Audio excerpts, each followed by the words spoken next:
to our show this evening. Aside from our regulars, Harvey Korman, Lyle Wagoner, and Vicki Lawrence, our special guests are the marvelous Mr. Vincent Price and Mr. Joel Gray.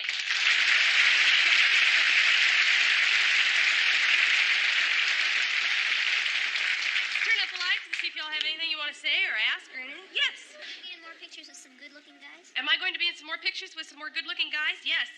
Robert Redford, Paul Newman. I'm doing 3 with Newman next year, 2 with Dustin Hoffman has asked me to...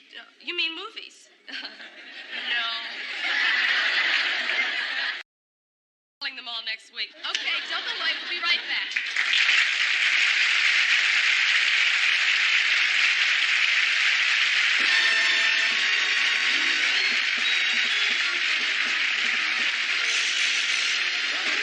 In Hollywood.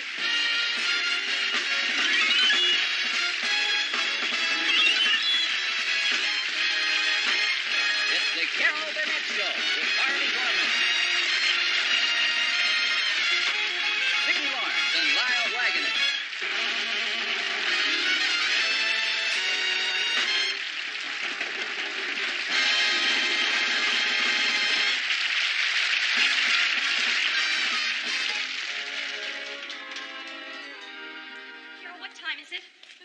When's your date?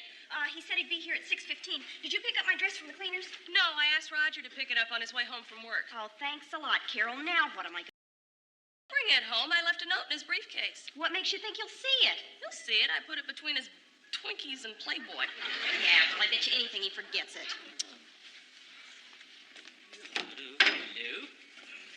See? No dress. I'm also braless. Oh. Now I have to go out tonight and look like a dummy. Good. I'm tired of you looking like one around the house. Anybody tell me what's going on? Oh, honey, you were supposed to bring her dress home from the cleaners on your way home from work. Well, who knew? Well, you knew. I put a note in your briefcase. You can leave no note in my briefcase. Roger, I distinctly remember writing you a note this morning and putting it in my pocket. Oh, I'm sorry. It's okay, See, I wrote it. Yeah, that's all right. I'll just wear my green slacks. Listen, when Gary gets here, would you keep him company, please? Okay. Now, listen, you should know me by now. I don't pry into my sister's business. Man. No hint of wedding bells? Listen, honey, my offer still stands. I will pay for that girl's wedding. I will go as high as $20,000 if I have to. Tell me the truth. What's he like? You think he'll make a good husband? When do you think you'll ever really learn to know me? Well, to know that I don't pry. Okay. What she does is her business. Sorry. What she does with this sandy-haired, blue-eyed Aries is none of my business. There he is. I'll get it. Wonder if he'll take 10 grand just to elope with her.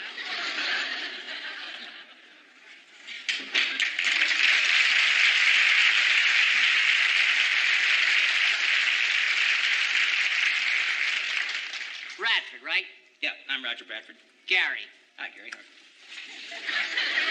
Chris ready yet?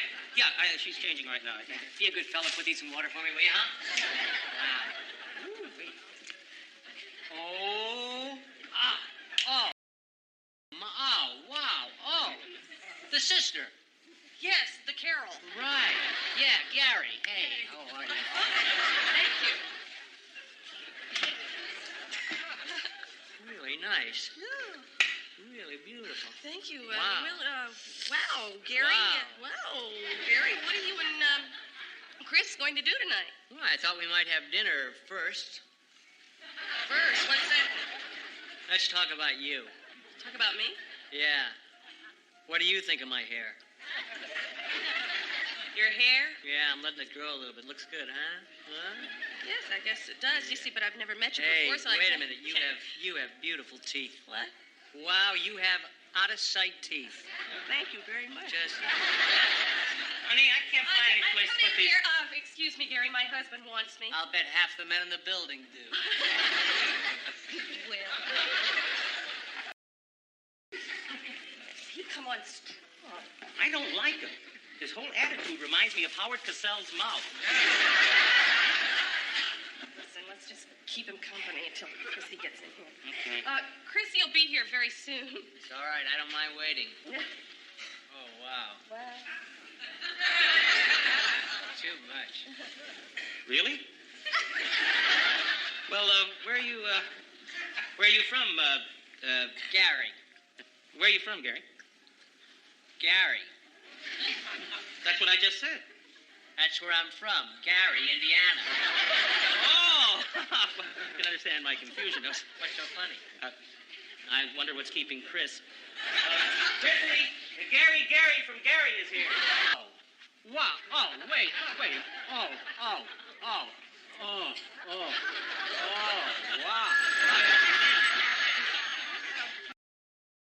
Chris, do you want to get the phone? Oh, she's busy right now. Hey.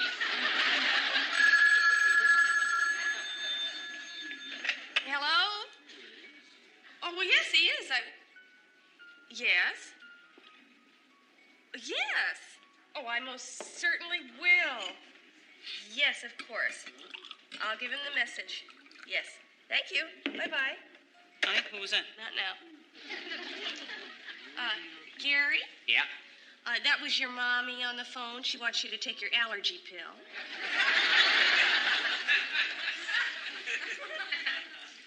Mothers.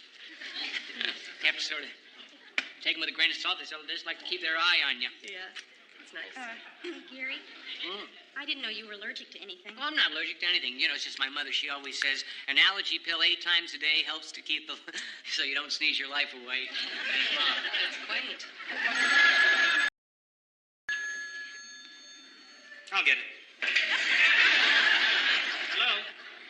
Who? Gary Pooh? Just a minute. Gary, it's your mommy.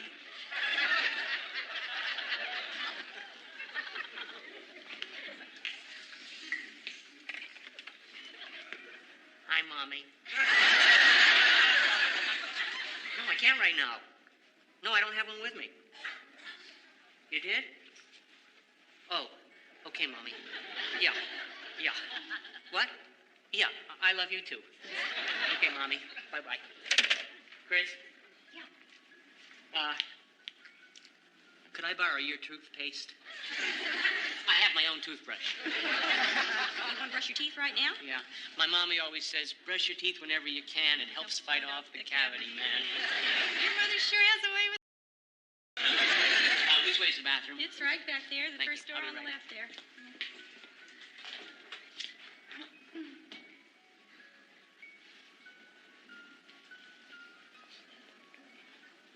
Chris? Don't ask me. Boy. You know, I feel kind of sorry for him, though. You do? Well, say, you folks mind if I use your telephone? No, help yourself. Thanks.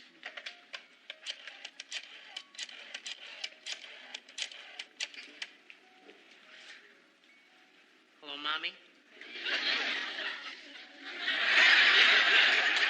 Listen, I just ran into a little... Oh, gee, thanks, Mommy. What? Yes, I love you too. Bye. She said I can skip it tonight. Oh, that's wonderful. Maybe you can double up tomorrow. No, we haven't left yet. No, Mom. Chris and I aren't alone.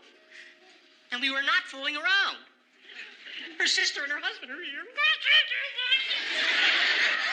Mommy, do you think that's really necessary? Okay. Hold on. I love you, too. She wants to talk to you. Me? Hello? Hello? She hung up. She just wanted to hear your voice. Gary, did your mother always call you like this? She used to call my father like this all the time until about 5 years ago when we lost him. Oh, I'm sorry. Yeah, he's not. He ran off with an Avon lady.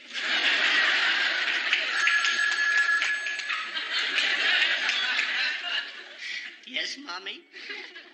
What? Okay, just relax. Yeah, I'll be right there. Yes, Mommy. What? Yes, I love you too. Okay, bye. What is it? Chris, I'm sorry, but you're going to have to take a rain check on our dinner date. Something terrible's just happened to my mommy. What happened? Lily, she was baking this cake and She ran out of eggs.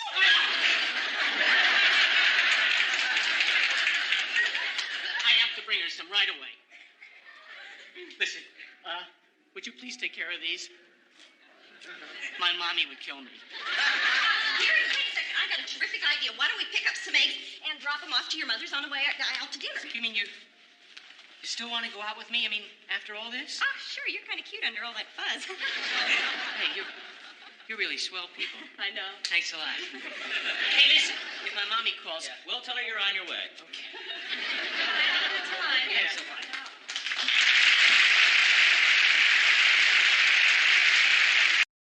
The woman really has a lot of nerve.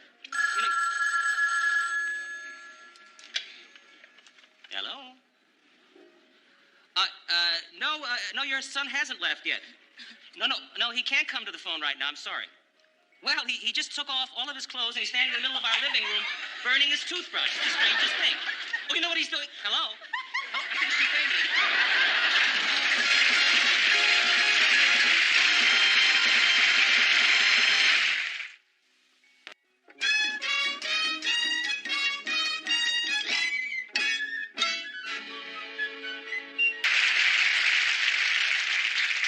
Quiet on the set! Ladies and gentlemen, I'm Maximilian von Terkoff, the living legend who came out of retirement to direct this piece of cockamamie. I have a few words to say. Now, that you have not worked with me, that I am a tyrant, it is an absolute lie. I never punched Gloria Swanson. It was a vicious rumor started by her doctor. I'm a pussycat. In the right pussycat?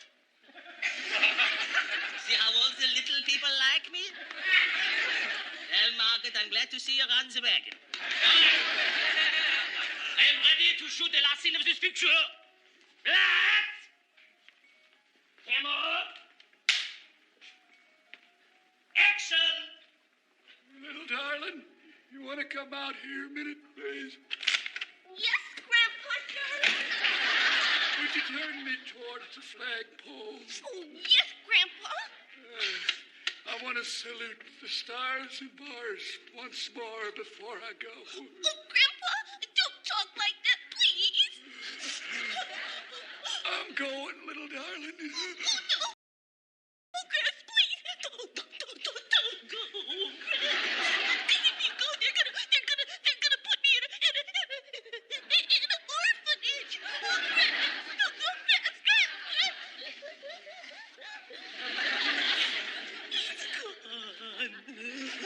Cut! Give me a cigarette. You were magnificent, just magnificent. Oh, what do you know, you have-been? All right, that's a wrap.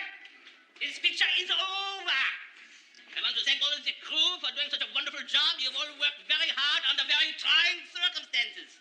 Namely, Miss Rhoda Dimple.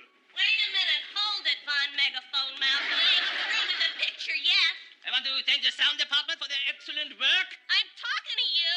the lighting department for their excellent contribution, the Los Angeles Dodgers for the shin guard, and the chest protector. And also Dr. Donald Hoyt for the rabies shot. That's all. Wait a minute. You're gonna take my close-up. Because in every Rhoda Dimple picture, there is a close-up of the star at the very end. This picture is over. There will be no close-up. This picture is not over. This picture is over. There will be photographs of the accident close-up. Yes. I wish I could have just one itty-bitty close-up. If I don't get my close-up, I'm afraid that little Rhoda Woda will have to tell all the newspapers about the big bad German director who likes to run around in ladies' underwear. I don't run around the ladies' underwear. Do you tippy-toe? What? Also, who was the mysterious lady in the red slip who was named in the famous, notorious Jacoby Rosen divorce trial? They had it all wrong. I was going with her, not with him. I know that, but who do you think the public will believe? America's little sweetheart or the big rat who punched Gloria Swanson? Ready for Miss Dimple's close-up. Reach here. Well? Where's my hairdresser? Coming. Come on, move it. Get the lead out. When she gets over here, I'll be bald. What seems to be the trouble? We was wondering if maybe you had time to give us a tap dancing lesson. I'll have to check my book. Oh, never mind. Just fix right here in the back. Not there, you old bat, the other side. Do I have to put up with this? What do you want from me? You... I had no choice. Tax-wise, her salary comes out of Dimple Productions, and I am able to amortize her wages over a prolonged fiscal period. Which means? Which means, dummy, in the long run, I make a buck. What's a mother for? Thank you, sweetheart. Oh, shut up and brush, Mom. Oh, by the way, I'm talking to you. I want to play hide-and-go-seek this weekend. Would you get me some kids? I'll call the Morris office. Oh, no, I want a real brother and sister. Take care of it, Mom. I don't think I remember how. Why do you let that little monster push you around like that? When you've been out of work as long as I have, you'll learn to make little compromises. Well, the old Terracoff wouldn't have taken it. I'm ready for my close-up now, Mr. DeMille. There will be no close-up. Why, you...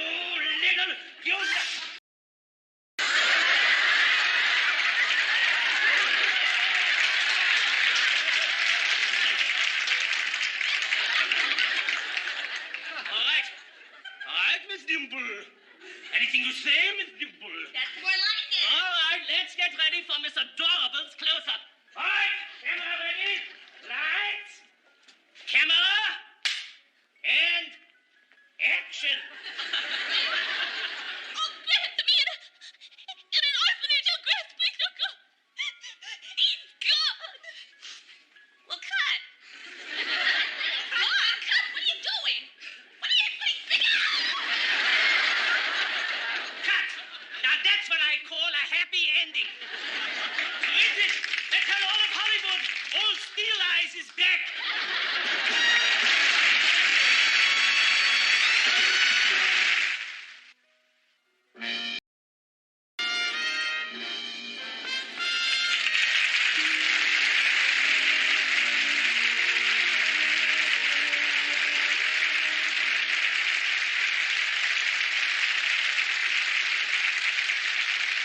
In a few days, we will be celebrating the 165th anniversary of the birth of Abraham Lincoln. We all know of the many great things he did for our country, but too few people know the humorous side of the man. Despite the fact that he projected an aura of dignity and sadness, he was the first true humorist to occupy the White House. Mr. Lincoln had no illusions about his personal appearance and would think nothing of making himself the butt of a joke.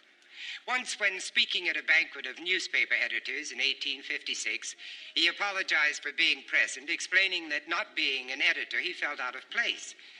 He illustrated it telling of an extremely ugly man who, riding along a narrow road, was met by a woman. As she passed, the woman looked at him intently and finally said, "You are the ugliest man I ever saw."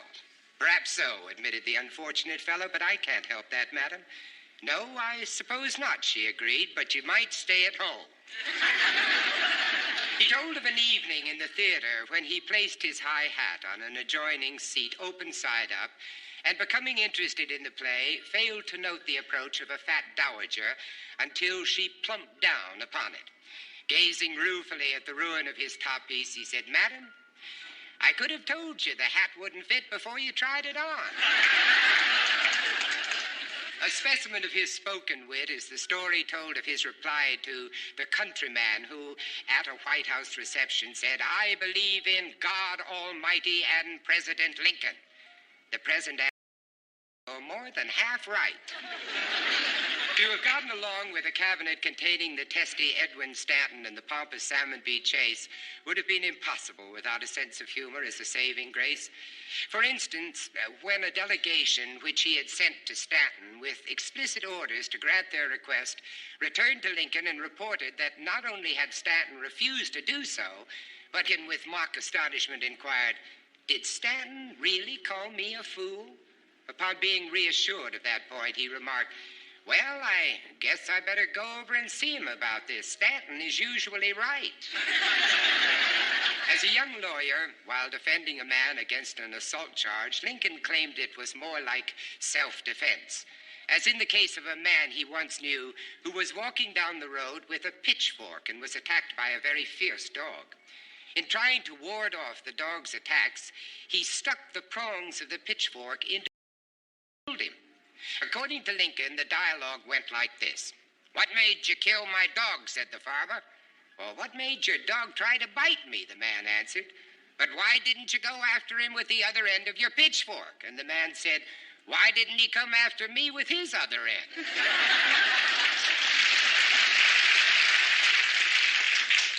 Once he was elected, the White House overflowed with office seekers, all waiting to see the president for just 5 minutes. In dealing with one such job seeker, Lincoln told a fable. "Well, sir, it seems like there was once an old king who was going hunting one day with all his courtiers. He soon met a farmer on the road. The farmer told the king that it was going to rain, but the king's astrologer didn't think so. About an hour later, there came a cloudburst that proved the farmer to be right. So the king cut off the astrologer's head and sent for the farmer and offered him. The farmer said, "It ain't me knows when it's going to rain. It's my jackass. He lays his ears back."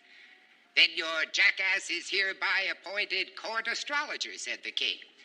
And afterwards he realized it was the biggest mistake of his life, because ever since then, every jackass in the country wanted an office.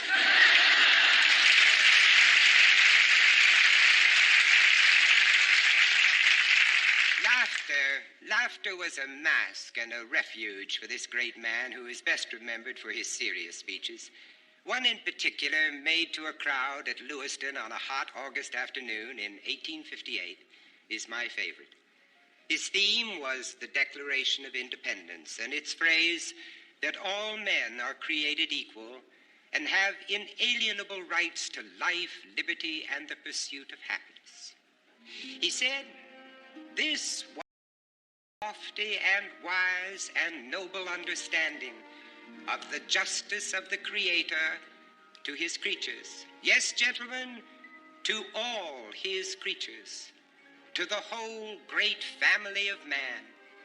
They grasped not only the whole race of posterity, wise statesmen as they were, they knew the tendency of prosperity to breed tyrants, and so they established these great self-evident truths, that when in the distant future some man, some faction, some interest should set up the doctrine that none but the rich man or none but white men were entitled to life, liberty, and the pursuit of happiness, their posterity might look up again to the Declaration of Independence and take courage to renew which their fathers began. I charge you to drop every paltry and insignificant thought for any man's success. It is nothing, I am nothing. But do not destroy that immortal emblem of humanity, the Declaration of American Independence." Think about it.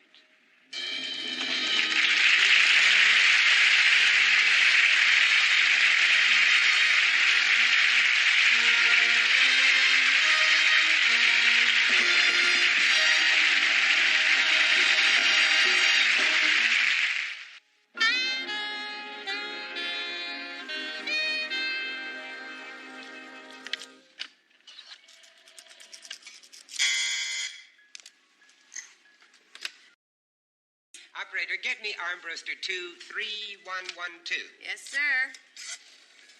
2, 3.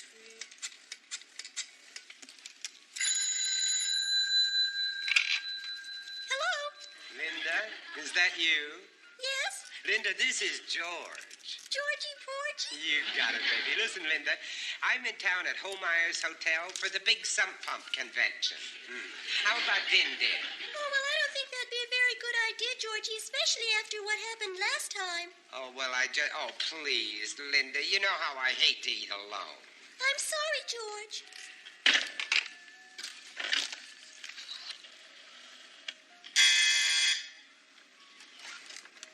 Mr. Your call, please. Mr. Burns' room, please. Hello? Ted, this is George. Oh, George, how are you? Oh, I'm fine. Listen, Ted, I wouldn't be calling you, but how about dinner together? Oh, great. How about Tokyo Bends? They have a special rate for sump pumpers. Well, it sounds terrific, but I hate Japanese food. Tokyo Bends is a Hungarian restaurant. Boy, it's terrific. See you there at 8. Holmeyer's Happy Holiday Hotel. You're happy home away from home. Mr. Perkins, please. Hello? Georgie, this is Linda again. I know how you hate to eat alone, so I changed my mind about Din Din. Oh, darn it, Linda. I just made other arrangements. Oh, well, as long as you won't be eating alone. Hey, wait a minute. Let me think of a way to get out of it, huh? Yes, sir. Operator, get me armbruster 23112. Yes, sir. Hey, I've got an idea, Linda. I'll call you right back, huh? Okay, well, let me know. Yeah.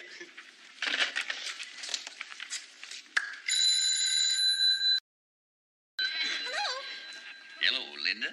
This is Jack Ward. Jackie Wacky? Right.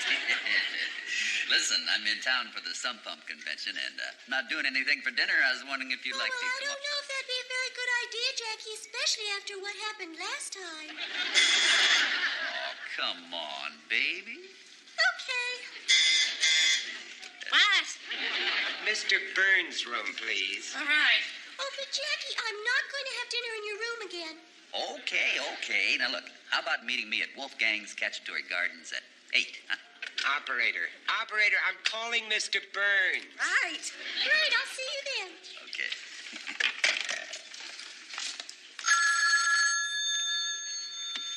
Hello? Hey, Ted, look, I can't make it tonight. I have this terrible headache, and, well, I'm just going to have dinner in my room and get some sleep. Okay, George, I hope you feel better. Yeah, me.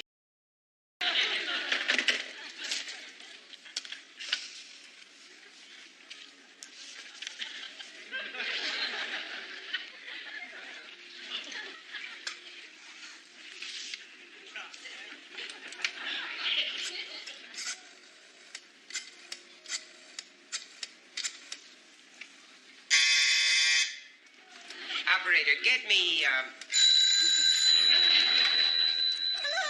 armbruster 23112. That's correct. Hey, what terrific phone service.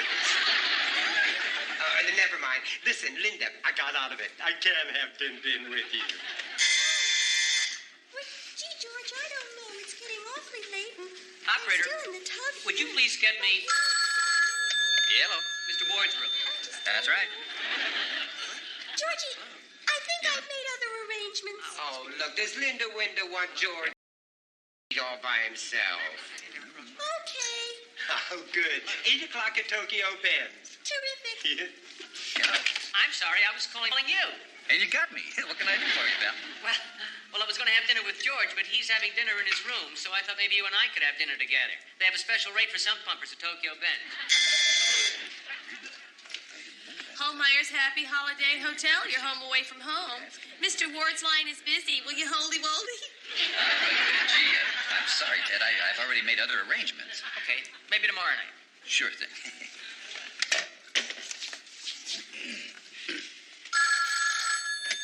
Hello. Jack? Yeah? Listen, I've got this terrible headache. Could we make dinner some other time? Oh, thanks a lot, Linda. Is Jackie Wacky angry wangry? Yesy, Wessy.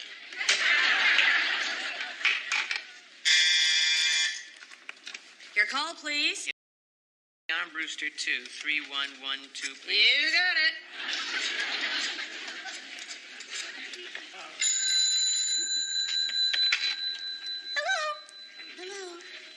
Hello, Linda. This is Ted Burns. I'm in town with the Sun Pump Convention, and I was wondering whether you were free to go to dinner tonight at Tokyo Ben's. Oh, gee, why didn't you call sooner? Well, I was a little afraid to call you, especially after what happened last time. I'd love to have dinner with you, Teddy Weddy, but I'm having dinner with George Perkins. Oh? Well, I just spoke to George, and he said he's having dinner in his room. He said what? Oh. I didn't realize. I am not having dinner in George Perkins' room.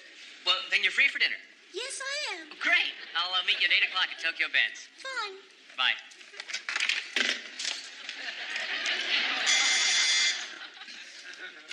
Yes, sir. Mr. Burns' room, please. Yes, sir. Ted, look, it's okay. I can have dinner with you. I can't have dinner with you. Oh, well, I thought when you called before. I know, but when you said no before, I called somebody else. Oh, I understand. Okay, well, maybe tomorrow then. Sorry. Holmeyer's Happy Holiday Hotel, your happy home away from you. You got it. Hello. Georgie, what's this about my having dinner in your room? You want to have din-din in my room? We had din-din in your room last time. All right, let's leave it the way it was, Linda, huh? Dinner at 8 at Tokyo Ben's. George, I think I made other arrangements. What do you mean you made other arrangements? We got a date. Okay, I'll try to get out of it. Don't try, just get up.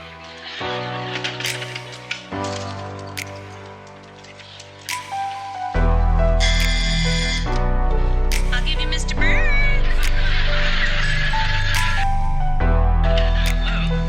Teddy Weddy, this is Linda. You call me. Terrible headache, right? Is Teddy Weddy angry? Fatty Quetty.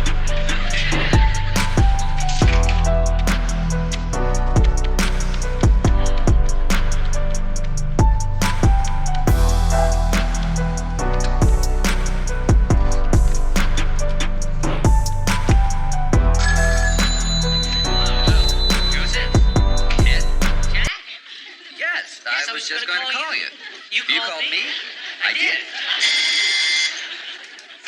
Holmeyer's Happy Holly Wally Day Hotel. Here comes Mr. Perkins. If you call cancel dinner, don't bother. Well, I can't cancel dinner. You're not available. Well, yes, I am. Are you free? Yes. Hello. I got out of it. Oh, great. Where do you want to eat?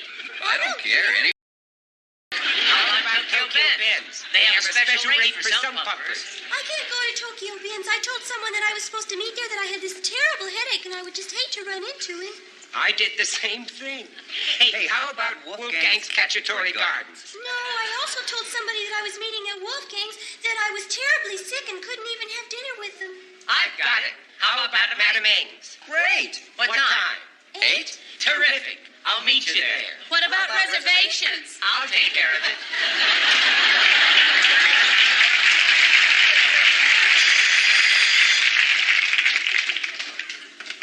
Your call, please. Operator, can you make reservations for 2 in my name at Madame Ng's restaurant for dinner at 8? You got it.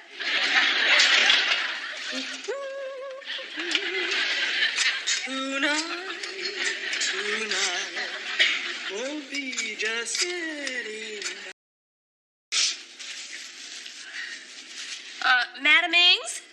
Oh, hello. I'd like to reserve 2 tables for 2 at 8 o'clock. One in the name of Perkins and one in the name of Burns. Don't hang up. I'd also like a table for 1 with a magnificent view of those 2 tables. My name is Shirley Worley. Yes. Wouldn't miss this night for the world.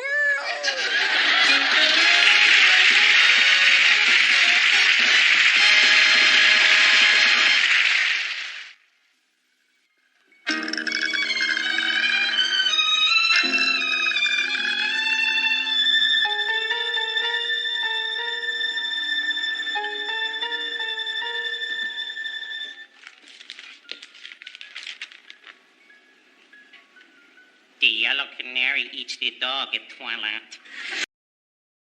have the state secrets? Yes, do you have the money? All right, you give me the money and I'll give you the state secrets. I've been around for a long time, Hugo. You give me the state secrets first.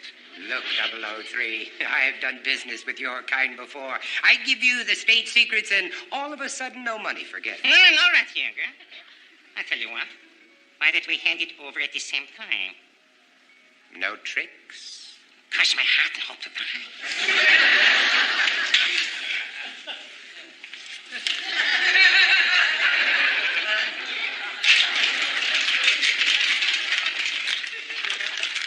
Well, it was a pleasure doing business with you, Hugo. Hold it! What's the matter? What was our deal? $750,000. You're $20 short. But that's impossible. Well, Hugo, you're not going to make a big thing out of a lousy $20, are you? A deal is a deal. I'm sure we can work something out, Hugo. I want the whole $750,000. All right, Hugo, all right. Let's see what I have on me, Hugo. Ah, here we are. I have some money. Here.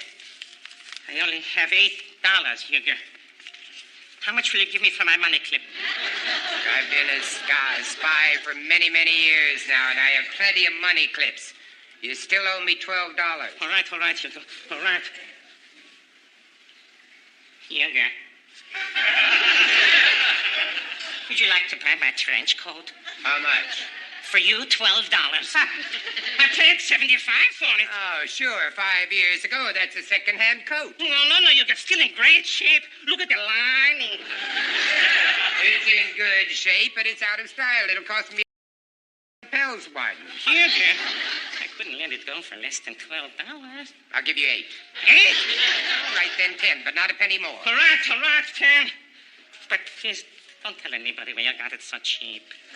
Right, that's $8 in cash and $10 for the coat, and you still owe me $2 for the state secrets.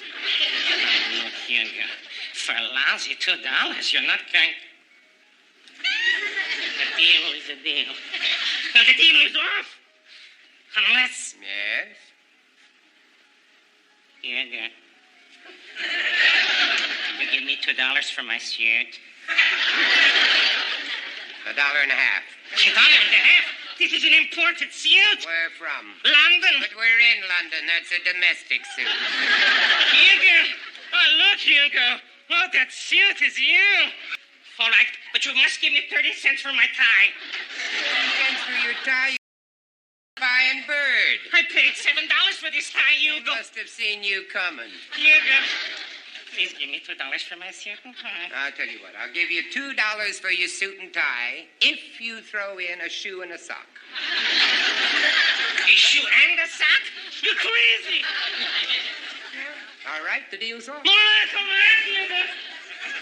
Here, Captain, don't get this with you. A deal is a deal. Correct, Hugo. Thank you, Hugo. Hugo, it's so cold out. Could you lend me bus fare?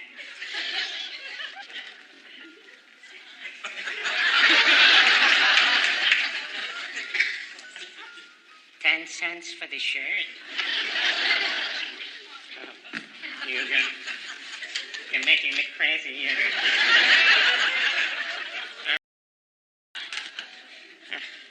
Which way's the bus stop? Over there.